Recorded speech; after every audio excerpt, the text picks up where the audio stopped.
right, everybody, welcome back to Practice the Pitch. So good to be with y'all. For us here, I don't know when this episode's going to drop, but I'm looking out the window and we got some nice spring weather in Nashville, and I've got Shelby here with us. Just give us a little intro, a little bit of background, what your story is and what brought you into the music business. Sure. Well, my name is Shelby. As you mentioned, I work at a company called True Grit Management based out of Austin, Texas, but I'm based here in Nashville. Awesome. Our sister company is called Adams Management, which people might be familiar with, but I'm an artist manager. I manage my dad, Kendall Marvel, which is awesome. Interesting and fun. I'm going to ask more questions about that. Totally.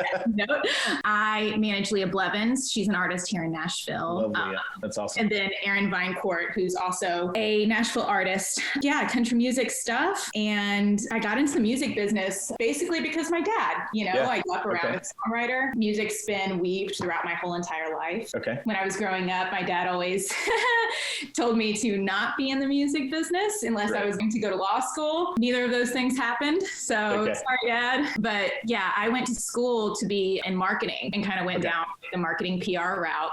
And ended up when my dad decided to release his first solo record as an artist, he needed my help with social media because he's kind of an old guy and he didn't really know how to do all that stuff. Right. So I was like, okay, yeah, I can apply, my marketing knowledge and branding. And I was working with restaurants and chefs. And I was like, I can apply this, I think, and, kind of dig in and what it looks like on the music side of things. And I immediately just fell in love with being involved in the music industry. I mean, I'd always, like I mentioned, I've always been like kind of in the outskirts watching it, but yeah, being able to like hands-on be involved, it was just like, it just clicked. So through that process, you grew from social media into, filling out your experience and stepping into actually managing your father, which seems cool.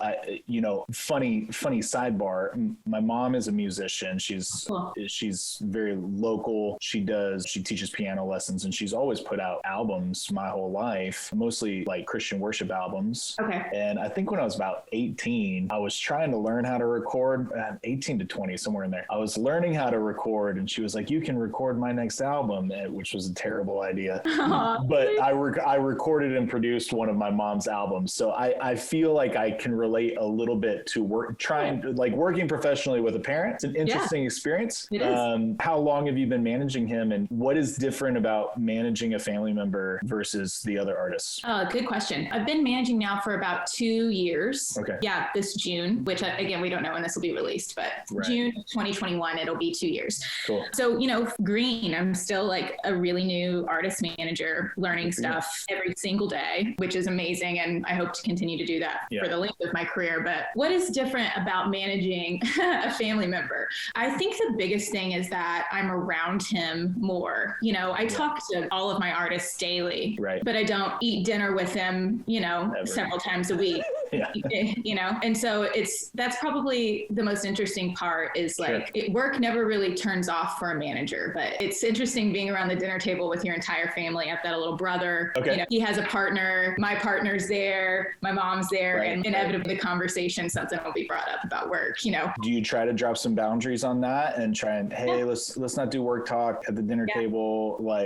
Shelby, you and I'll split up. Let's talk about it after dinner or whatever. Yeah. We do a lot of that. And, I'm really grateful because our family loves it. Like we're just like living, breathing, music consuming family. We just love it. Awesome. So everyone has an opinion, which is fun. And so, I don't think people mind too much when it's brought up, but we have had some talks about and from both sides, hey, tonight we're not going to talk about that. Or if we do, like you said, we'll step outside and like have a beer and talk about something, or I'll come over early and we'll talk, whatever. I think that's super pertinent. And I love the perspective, especially for our audience, which is artists, also young industry professionals. I think a lot of people, especially in our artist development program in 0 to 60, oftentimes have a family member involved. And there's a running joke in the music industry of momagers and dadagers of artists right now. Obviously, you're not that, but you're still family managing, right? Dotager.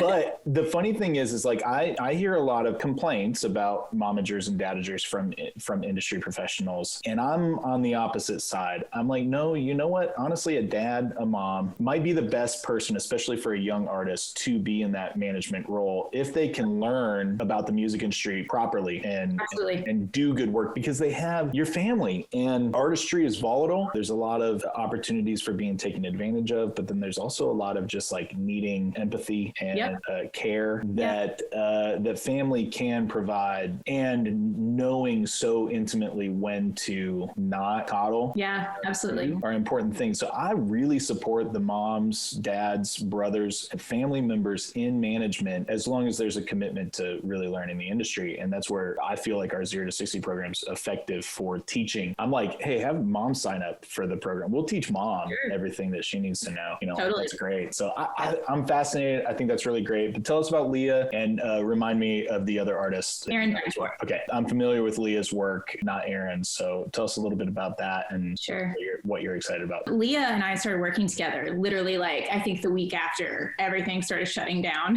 So it's been kind of like my saving grace of 2020 is being able to work with her and team up with her. She's amazing. And she's got a new record coming out later this year. Yeah. I was about to drop the date. I don't know when this come out, but yeah, she's going to be having a new record coming out this year. That's just beautiful. I can't wait for everybody to hear it. It's a magical piece of work. And so lots of exciting things. This is fun for me with Leah, because kind of when I came on board starting to manage my dad, he was basically, his record had already been recorded that he was currently working on. I wasn't like, I had come in on kind of like this mid part, of the process in terms of managing him. I hadn't been like the beginning managing him. So I kind of came in at a time. And then with Leah, with this record, it's like basically after, the only thing I wasn't a part of is, when she was recording it and that process, but to walk with her, with an artist from getting a deal, signing a deal, and then through release and beyond is like really amazing. And having her gather the rest of her team members, to build up around her, from attorneys to business managers to,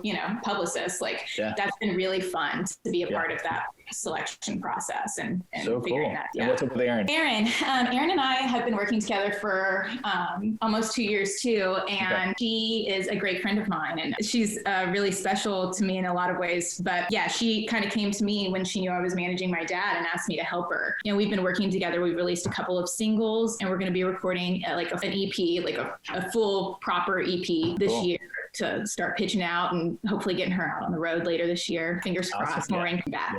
So, as far as this vidcast, podcast, whatever we're calling it, is called Practice the Pitch, right? And so I think it's interesting. We've had agents on here. We've had A&R on here. I think you're the first manager. I've done some video pieces with managers in the past, but I think you're the first one on the, no.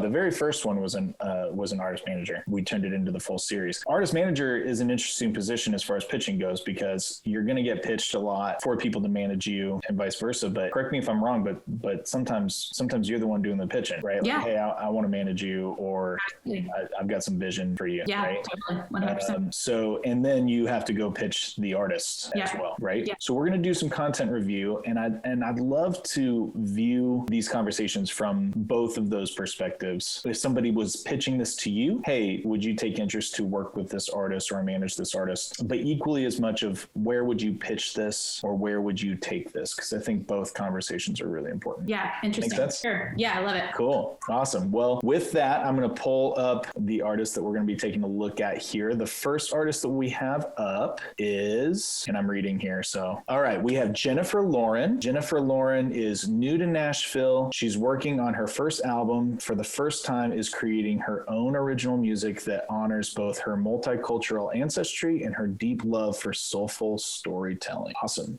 Great elevator pitch there. Yeah, I love that. That gives me a lot of information straight out of the gate and makes me, interested in listening to this piece. So without further ado, this is Jennifer Lauren.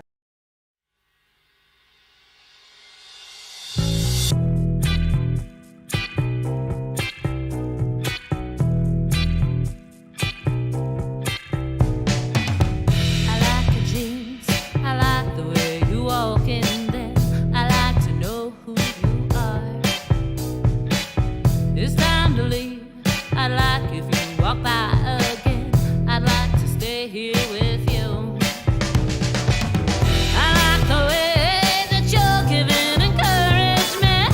I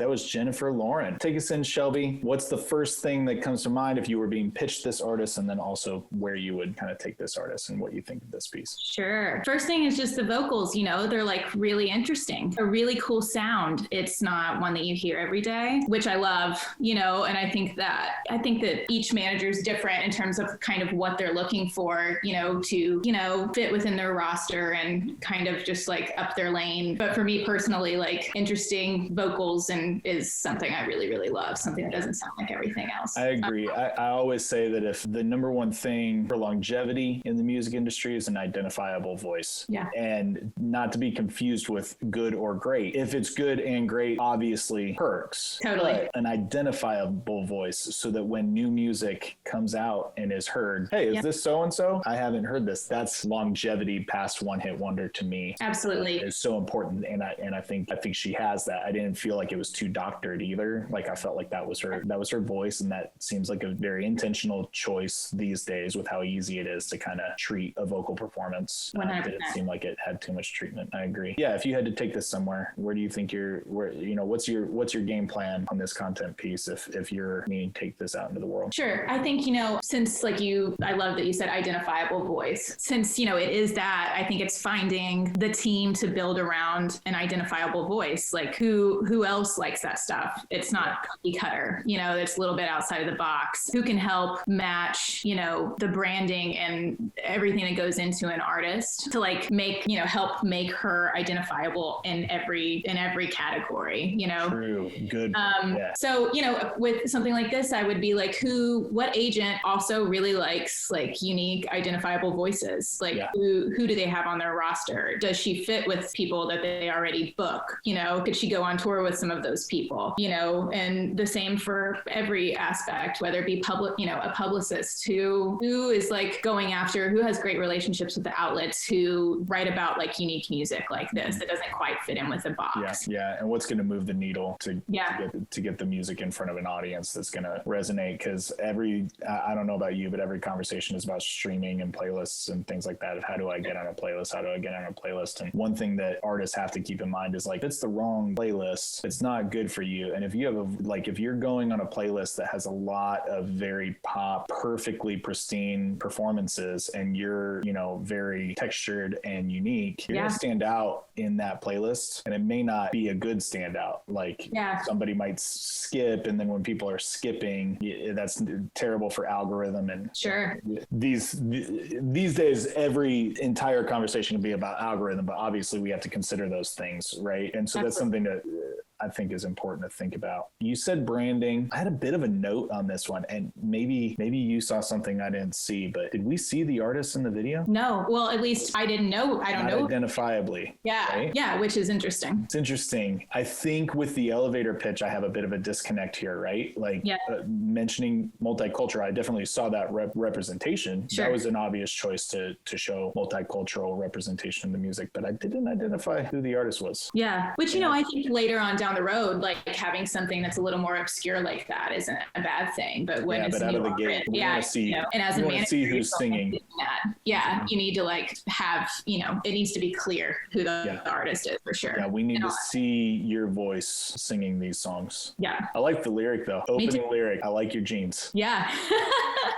Me too. Hey, very relatable. Absolutely. I like your jeans. No, I think this is great. Jennifer Lauren, keep it up. Yes. Wonderful, wonderful stuff. All right, we're going to pop into our next segment, which is the 0 to 60 featured artist. I'm very excited about this bit. Before we jump, I just want to shout out to everybody, practicethepitch.com. Submissions are always open. You can submit music in to be reviewed. We do announce our guests periodically that if you have a specific guest that you want to pitch in for, go ahead and put that in the notes section in the submission. And we listen to everything. And if it's a good fit, we drop it in. So drop a submission, practicethepitch.com. All right. We'll be right back with our 0 to 60 featured artist and Shelby Marvel. Thanks, everybody. See you in a minute.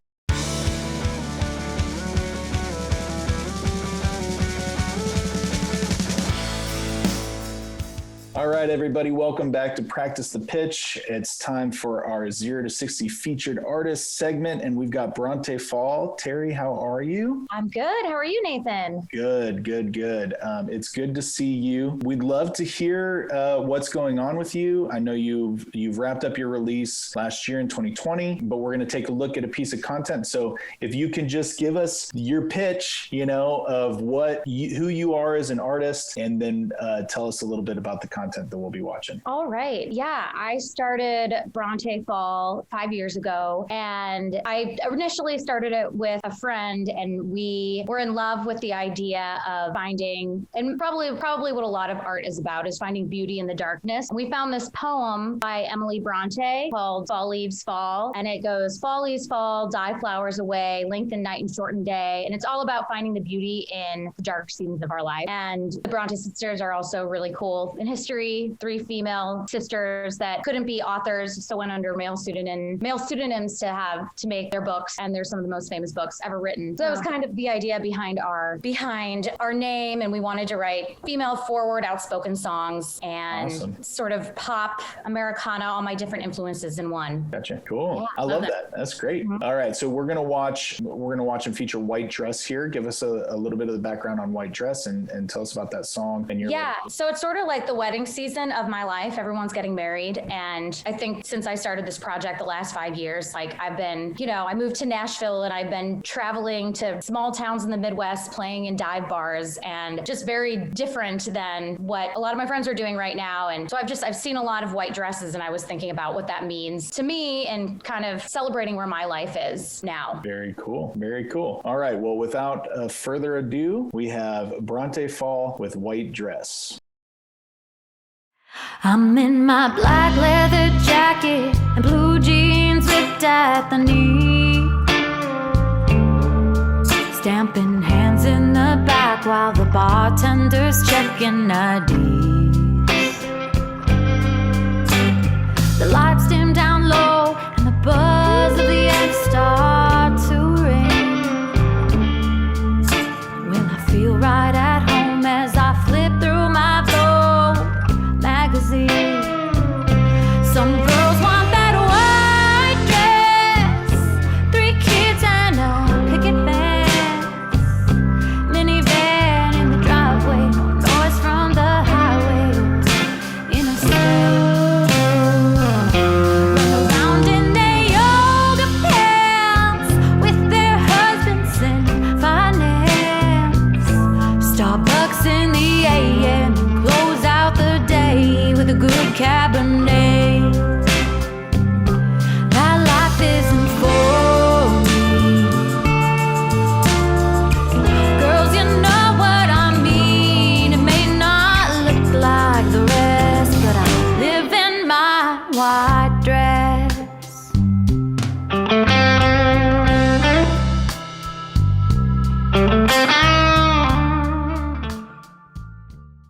All right, that was Brontë Fall with White Dress. Shelby, take us in. What do you think about this song and the performance and everything? And where would you kind of take this if you're representing Brontë? Sure, I loved it. I think that it's very in line with what your elevator pitch is, which is great. To me, that says your brand, what you're going after, and you're achieving that, which is great and not always the case. So that's really awesome. And I love the message of the song.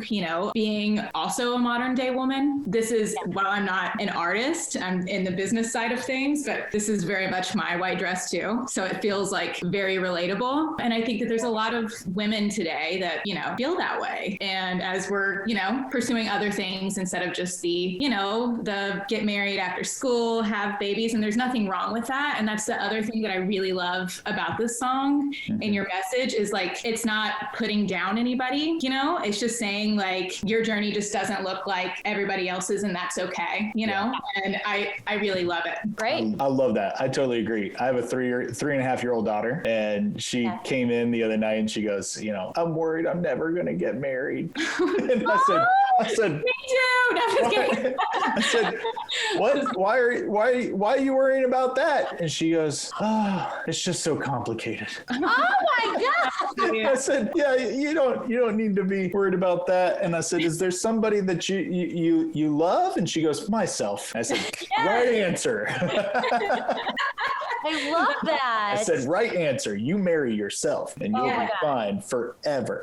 It has to be her new anthem. I love it. No, I agree. I think the song was right in line. And I agree with Shelby too. Like sometimes we'll hear that somebody is message forward and not message forward. You know what I mean? Like they put out a song that's not message. And so it's really good that if that's if you're saying, hey, this is something I'm really serious about in my writing, that what you're pitching, your main piece of content that's going out there that you're doing content around is in line with that strong message. So that's good. Because sometimes people are like, oh, well, if I just get a pop hit across the line, that's not message, but then it's going to show up with the message later and maybe there can be some friction. So I like it. I'm curious, like what's the live show look like? The song, some really good lead instrumentation and stuff like that. What's the live show? Pretty similar. I will say the arrangement changed a little bit from when That Whole Heap Be that I wrote last year. I performed those songs a lot before I went and recorded them. So then they changed a little bit during recording. Okay. So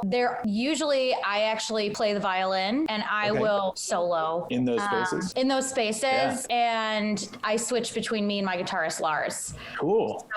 So yeah. And sometimes we do cut, because we have that long solo in the middle. Sometimes we cut that out. Yeah.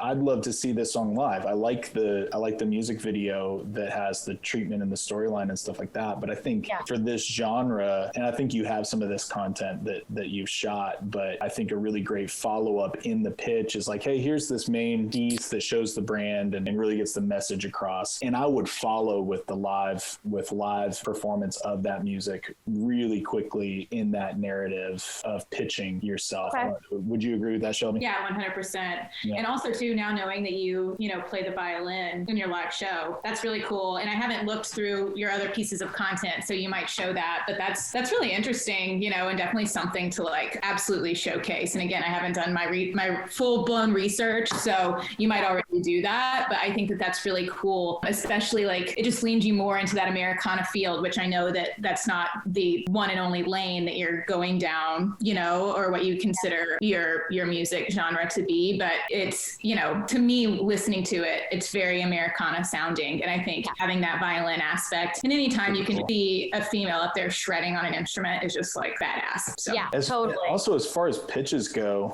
I had a thought right here in this. You've got this message for women, right? And I know the audience isn't strictly going to be women. I know you want a broad audience, but you've got a message in tune here. I think this style and genre connects live as best as in a good way. I'm sure you feel that too. You're singing about being out in dive bars and being on stage, so there's obviously the love for the performance. I'd be curious about taking this I'd be thinking outside the box, and I'd be taking this to women's conferences and things like that.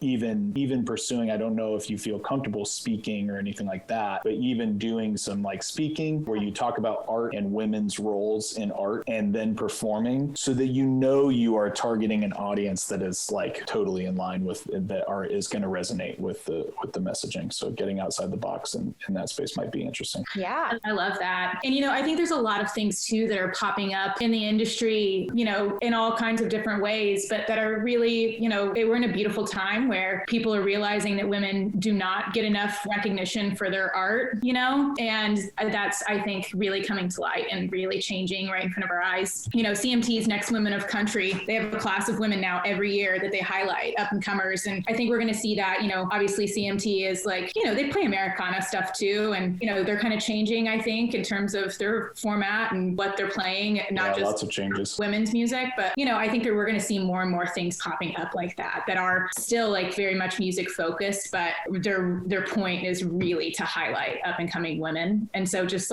looking for things like that, and keeping your eye on, and then pitching, because I think that your pitch obviously fits perfectly with that kind of thing. So yeah. Cool. I love it. Thanks for joining us, sharing your story. Any questions that you have for Shelby or or both of us. Yeah. Well, it is really interesting. It's awesome that I can like talk to you because I think the next step in my career, I just recorded a new EP and it's in the mixing process. And I'm like, okay, man, how do I get to the next level? And I hear that, it's kind of a numbers game, like get your social numbers up and build the audience yourself. And I do understand that, but I'm just like, man, how do you, like, when you pick up new artists for your company, like, how do you choose them? Like, is it like they've got great numbers, they did it all themselves and now I want to work with them? Is that kind of like what the process is? I think that everybody's different. Me personally, obviously numbers, I would be lying if I said that they don't matter at all, because they do. But in terms of me personally, and I think the company I work with in general, the other managers we have, I don't think that numbers is like the first thing that someone goes to look at.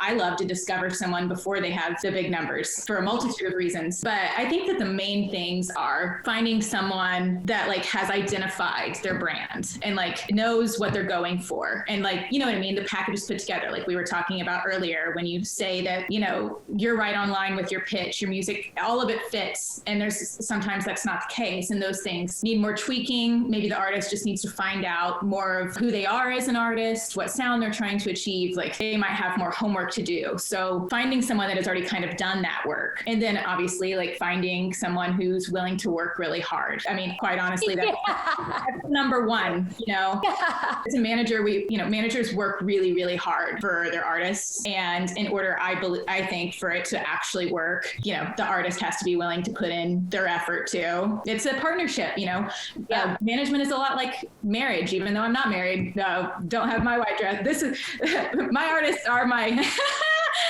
significant others. And, it's very much like that partnership and that needing like 50-50. I mean, obviously there's things that like an artist can't do that a manager can, but, if the artist isn't willing to work and do their part, the rest of the work is kind of, it's not going to come to fruition if that person's not willing to put in the work too. 100%. So those things, I've already feel like I've said a lot, but those are the main two things. A couple notes on numbers, both for you, Terry, and for the audience too watching. There's a difference between large numbers and strong numbers too that I think needs to be accounted for. Managers and professionals in the industry, they can look at your numbers and see what's going on, even if those numbers are not huge. So part of it is getting enough of a data set to be able to show what's going on. So an artist has to have activity. And what that looks like for me is you'll see a lot of people talking about, we'll use monthly listeners on Spotify, right? Oh, I have,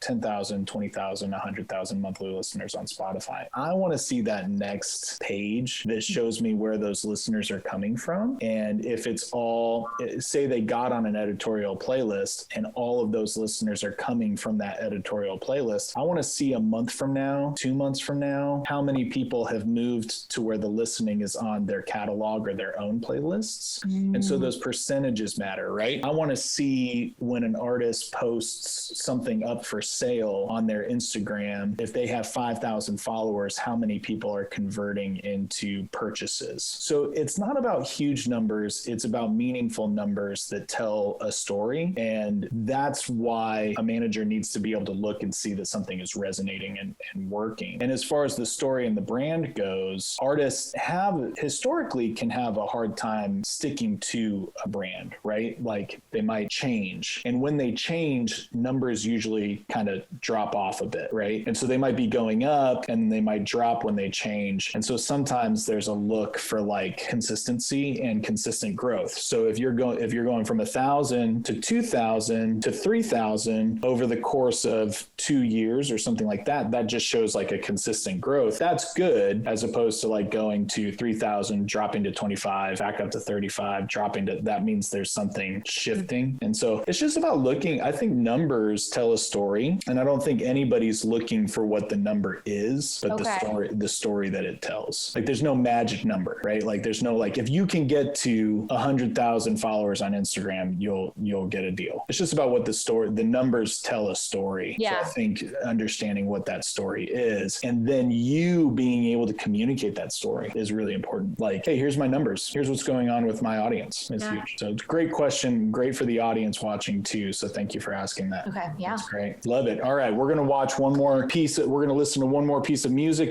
Does anybody have a hard stop? We're going to do it. We're going to get to that music. All right, here we go. Let me pull up the elevator pitch. This is fun. I love talking about music. Me too. All right. This is Nate. I hope I say this right. Nate, get me in the comments if I mess this up. This is Nate Botsford. Nate Botsford's country rock hybrid style is a lifetime in the making. All right. Without further ado, let's listen to Nate. Good, strong name.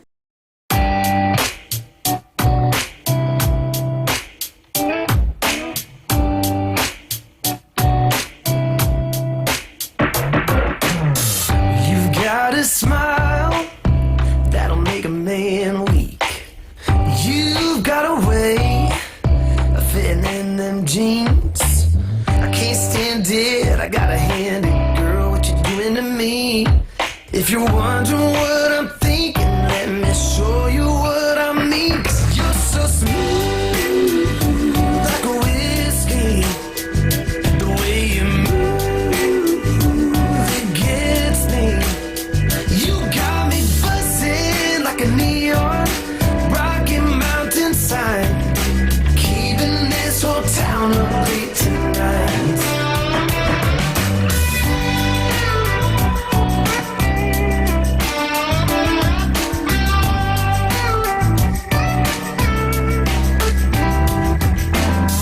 I'll be the glass that you're sipping on. Be stuck in your head, girl, like a country song. Loving on you, you be loving on me. We can do this all night long. You're the sweetest thing that's ever walked into this bar, 'cause you're so smooth.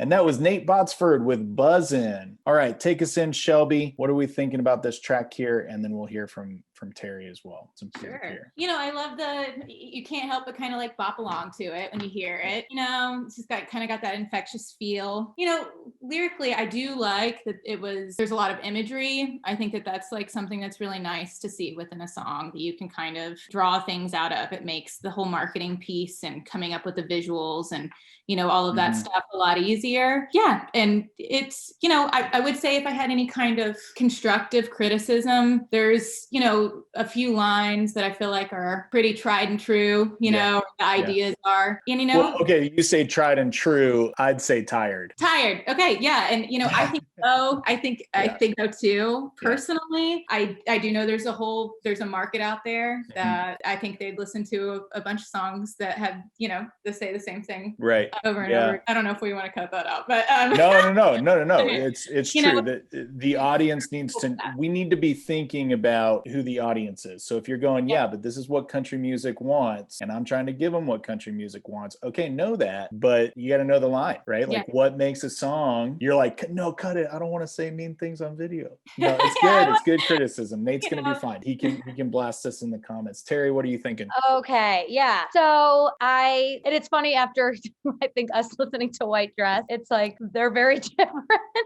Yeah. So I thought musically it was very fresh. Cause I heard a little like pop soul, like country, but cause I don't know. I liked musically the vibe, and it wasn't like that pop country sound that everybody has. It just felt very fresh, the rock and the soulful voice. And I thought the internal rhymes were cool. I like when someone like rhymes with one phrase, like twice in that phrase, like move and smooth and something, like great with the rhymes. How a girl fits into her jeans. That line, I feel like it's like very bro country for me. And I sometimes like can't like change. And I've been on the other side of this a little bit over the last couple of years. And I've been in the crowds of the country shows, and the girl, you know, it seems to me from the perspective, and I'm going to put myself on the spot here, but it seems that there is a relatability of the country music fan that does like to be sung about. about, right? Like the song, the country music fan saying this song's about me, and that resonates. Now I challenge artists of like, that's fine. If you want to sing about the country music fan, sing about the country music fan. Always try and do it in a new way though. Yeah. Always try and do it in a way that hasn't been done before. So you want to sing about jeans, stinking tell me about the jeans, right? Like tell me more about the jeans. What color are they? You're right. Like, I don't know.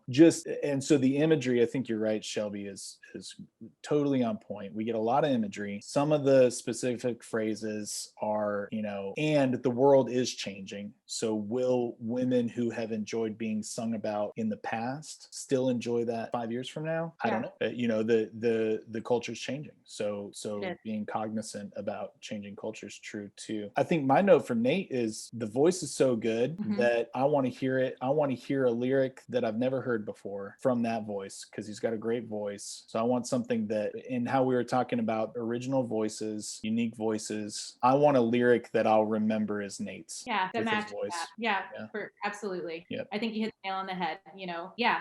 There's a lot of potential within his voice, within the freshness of the way the track sounds, just maybe lyrically, thinking outside the box there too. And it might just be one lyric. And I did feel like the buzzing like a neon sign is solid. That's a solid imagery. Yeah. You've got me buzzing like a neon sign. I feel like that's maybe the first line of the first line to get me in. Yeah. To something. And then I want a stronger hook that I remember longer, like a stronger turn that I remember for a really long time. Smooth, risky. The only, anytime I ever hear that ever again, I'm just going to think of Chris Stapleton, and that's something I think for artists to remember is, I know that that's a saying and it was for his song, before he did that, but it's like when we hear that, we go, sorry, that's Chris Stapleton's. Yeah.